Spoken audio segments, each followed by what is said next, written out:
Hello বন্ধুরা, তোমরা সবাই নিশ্চয়ই খুব ভালো আছো। তো সকলকে জানাই শুভ মহালয়া। তো শুভ মহালয়া নিশ্চয়ই তোমরা সবাই এই মহিষাসুরমর্দিনী মহালয়া শুনেছ। তো আমরা ঠিক ভোর 4টের সময় উঠে পড়েছিলাম সেই মহালয়া শোনার জন্য।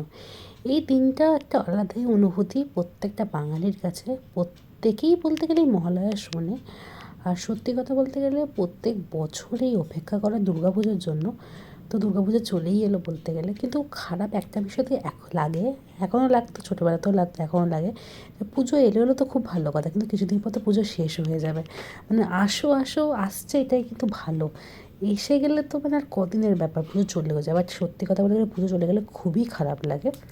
তো এটা হচ্ছে আমার গোপালে আজকে আমি সাজিয়েছিলাম। তো আজকেই গোপালকে নতুন ড্রেস পরিয়েছিলাম। তো এটা আমার মা বানিয়েছে, কি মিষ্টি না দেখতে লাগছে গোপালকে। তো সকালবেলা উঠে চান টান করে ওকে রেডি করে নিয়েছিলাম, আর নতুন ড্রেস পরে রেডি করিয়েছিলাম।